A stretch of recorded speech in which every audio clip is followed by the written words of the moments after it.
super stable, just super stable, forgiving across the face. They've just done a great job of making little improvements in how the face overall is spinning in the various impact locations. The weight track's really good. We can influence some ball speed and some shot shaping. It's going to be the one for most players probably, and certainly for the guy that's looking for something that's super forgiving. I mean, the MOI on this is pushing right up against 10K anyway. Yeah, the 40 Max.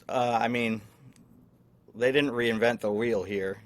They've had a really good driver with 425, and then 430. They kind of fixed that, but it got a little too spinny in my bay, at least for most players. They just knocked down the spin a hair on it, and then kept basically everything else the same. And there's absolutely nothing wrong with that when you have something that's not broken and you're already associated with being the most forgiving driver on the market. Don't go out and bring a whole new product out, because that's just stupid.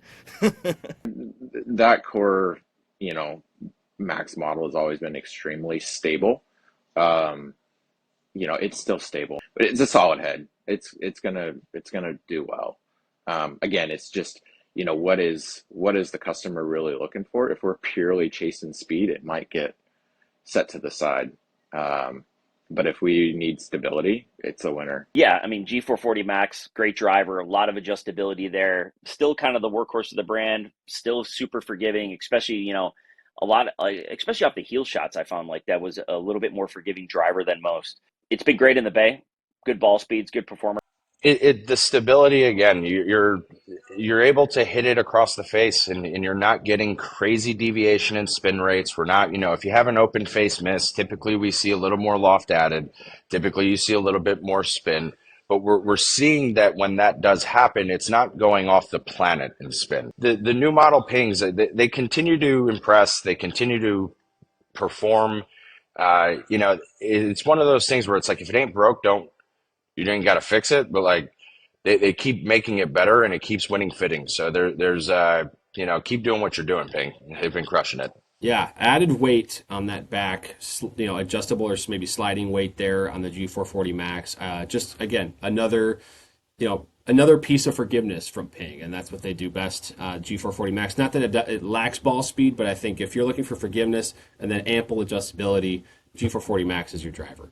They moved some weight, and it really made a big difference. Like, to me, the driver just sounds better. It feels better with they're using some more carbon and some more material there at the top, but overall just faster. And that's really, to your point, there's been a couple models that came out where I saw that, and 440 is going to beat them all. For being like a core model, not like like the 10K model, it's still every bit as forgiving as anything else out there. The benefit of getting into that versus like a 10K would give you some adjustability for shot shape bias and all that. It's probably going to be the most popular Ping head that they sell, just because it's just such a wide array of players.